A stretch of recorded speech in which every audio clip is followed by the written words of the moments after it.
আধুনিক যুদ্ধে এখন আর শুধুমাত্র বন্দুক, কামান আর পদাতিক সেনা দিয়ে লড়াই জেতা যায় না। 21 শতকের যুদ্ধে আকাশপথে যার নজরদারি যত তীক্ষ্ণ আর যার হাতে যত আধুনিক প্রযুক্তি, আগামী দিনের রণাঙ্গনে সেই হবে আসল গেম চেঞ্জার।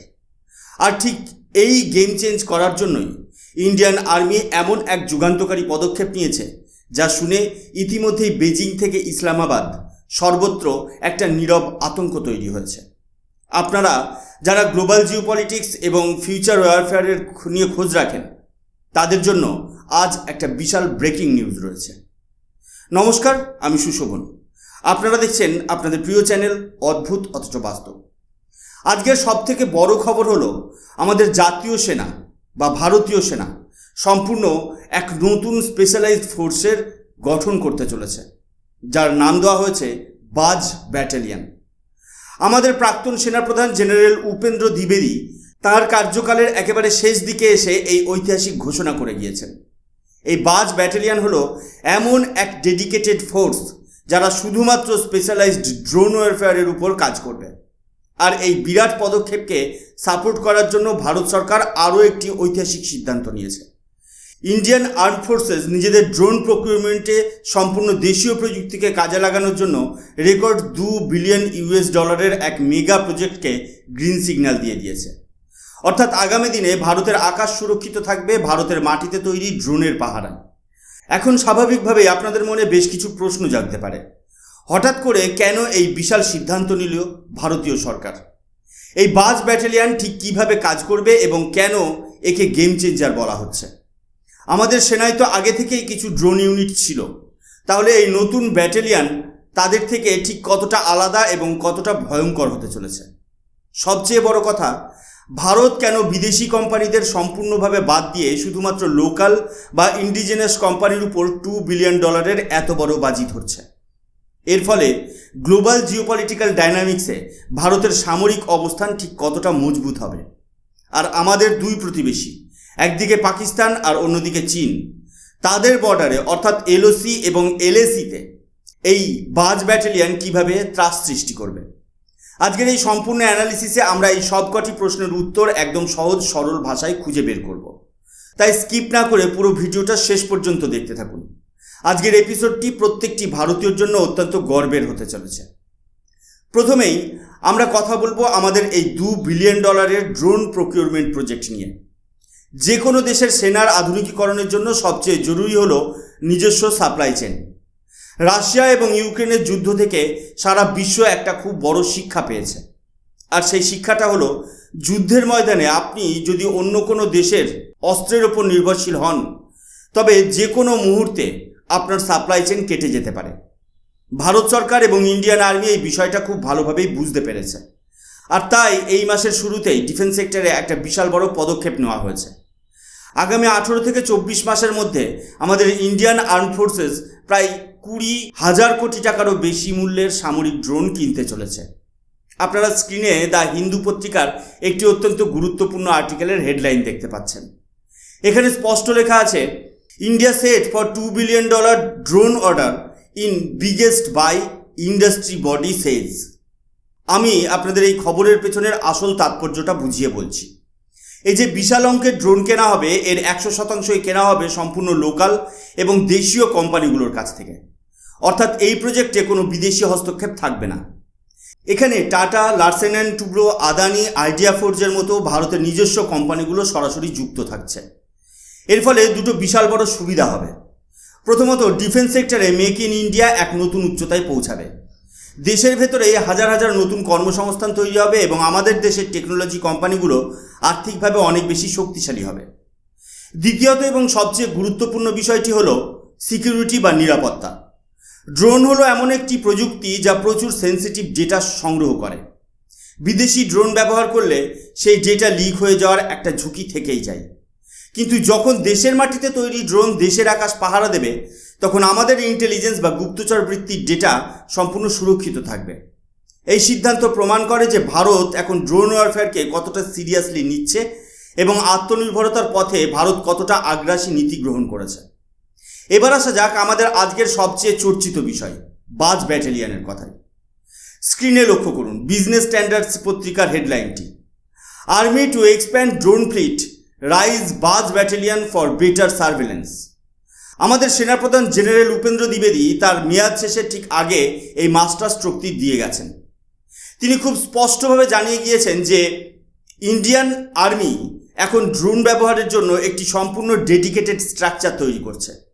এই বাজ ব্যাটালিয়ন কাজ করবে সরাসরি আর্মি অ্যাভিয়েশন কর্পসের অধীনে।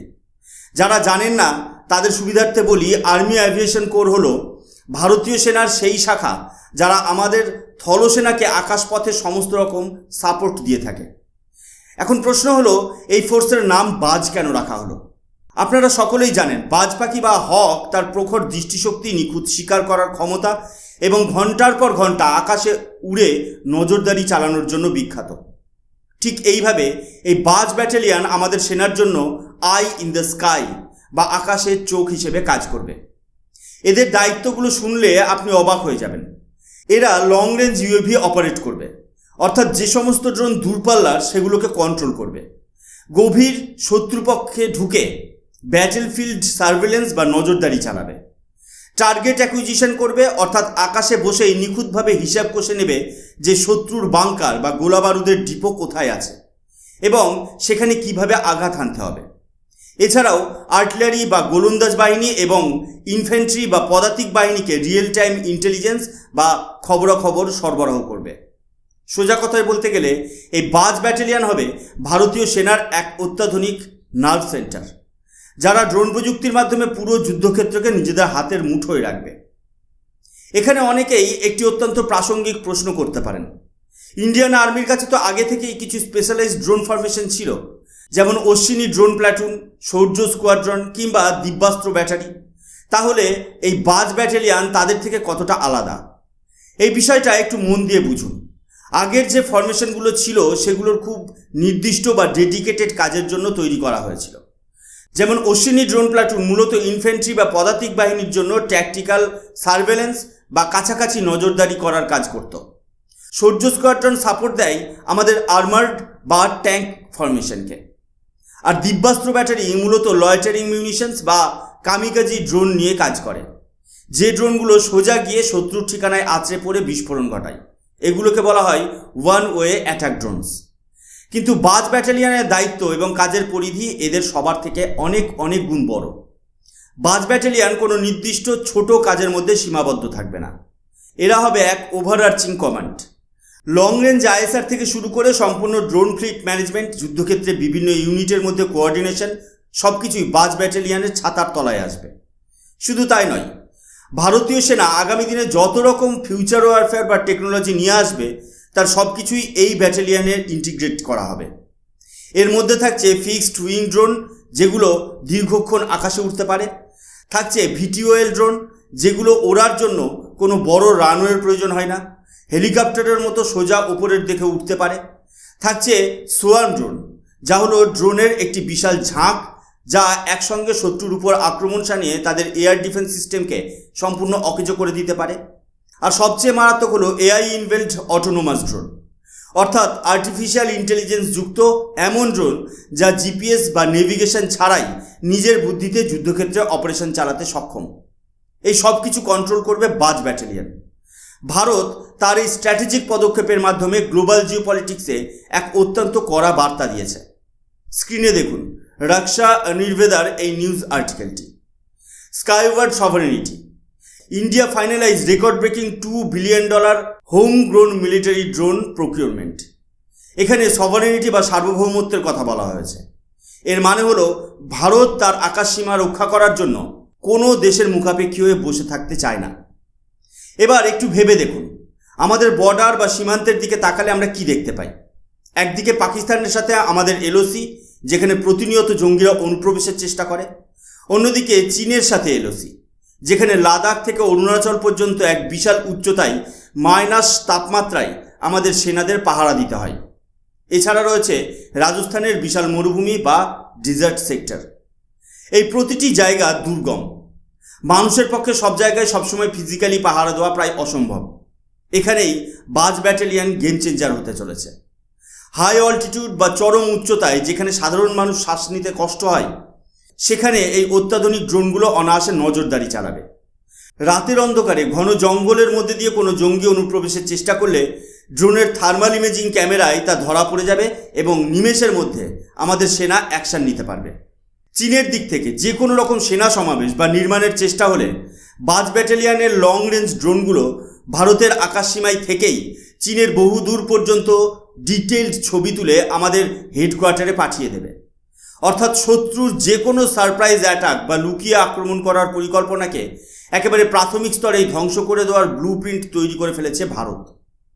কাউন্টার ইমার্জেন্সি অপারেশন হোক বা কনভেনশনাল যুদ্ধ, বাজ ব্যাটালিয়ন ভারতের প্রতিরক্ষাকে এক দুর্ভেদ্য দুর্গে পরিণত করবে। আজকের এই সম্পূর্ণ বিশ্লেষণ থেকে একটা বিষয় দিনের আলোর মতো পরিষ্কার: ইন্ডিয়ান আর্মি এখন আর পুরনো ধাঁচের যুদ্ধ কৌশলে আটকে নেই। তারা আগামী দশকের চ্যালেঞ্জগুলোকে সামনে রেখে নিজেদের প্রস্তুত করছে। $2 বিলিয়ন সম্পূর্ণ দেশীয় প্রজেক্ট আর বাজ ব্যাটালিয়নের মতো ডেডিকেটেড ফোর্স তৈরি করা, এই দুটো সিদ্ধান্তই প্রমাণ করে যে ড্রোন ওয়ারফেয়ারে ভারত এখন শুধু ডিফেন্সিভ নয়, বরং প্রোঅ্যাক্টিভ ভূমিকা গ্রহণ করেছে। প্রাক্তন সেনাপ্রধান জেনারেল উপেন্দ্র দ্বিবেদী তার শেষ দিনে দেশের সুরক্ষায় যে নতুন ভিত্তিপ্রস্তর স্থাপন করে গেলেন তা ভারতের সামরিক ইতিহাসে স্বর্ণাক্ষরে লেখা থাকবে। আগামী দিনে যখন এই বাজ ব্যাটালিয়ন সম্পূর্ণ ক্ষমতার সাথে আমাদের সীমান্তগুলোতে মোতায়েন হয়ে যাবে, তখন শত্রুদের ভারতের দিকে চোখ তুলে তাকানোর আগে হাজারবার ভাবতে হবে। ভারত আজ বিশ্বকে দেখিয়ে দিচ্ছে যে তারা প্রযুক্তিগত দিক থেকেও আত্মনির্ভর এবং যুদ্ধের ময়দানেও অপ্রতিরোধ। বন্ধুরা, আজকের এই জিওপলিটিক্যাল অ্যানালিসিস এবং ভারতের এই মেগা ড্রোন প্রজেক্ট নিয়ে আপনাদের কি মতামত? আপনাদের কি মনে হয় দেশীয় প্রযুক্তিতে তৈরি এই ড্রোন আর বাজ ব্যাটালিয়ন আগামী দিনে ভারত চীন বা ভারত পাকিস্তান ডাইনামিক্সে কতটা প্রভাব ফেলবে? আপনাদের মূল্যবান মতামত অবশ্যই নিচের কমেন্ট সেকশনে লিখে জানাবেন। ভিডিওটি ইনফরমেটিভ মনে হলে একটি লাইক করে দেবেন এবং বন্ধুদের সাথে শেয়ার করে ভারতের এই গর্বের খবরটি সকলের কাছে পৌঁছে দেবেন। গ্লোবাল জিওপলিটিক্স, ডিফেন্স অ্যানালিসিস এবং আন্তর্জাতিক খবরের সবচেয়ে বাস্তবসম্মত বিশ্লেষণ নিয়মিত পাওয়ার জন্য অদ্ভুত অথচ বাস্তব চ্যানেলটিকে সাবস্ক্রাইব করে বেল আইকনটি প্রেস করে রাখতে ভুলবেন না। আমি সুশোভন আজকের মতো এখানেই আপনাদের কাছ থেকে বিদায় নিচ্ছি। খুব তাড়াতাড়ি দেখা হবে নতুন কোনো দুর্দান্ত জিওপলিটিক্যাল টপিক নিয়ে। ততক্ষণ পর্যন্ত ভালো থাকবেন, সুস্থ থাকবেন। জয় হিন্দ, বন্দে মাতরম, ভারত মাতা কি জয়।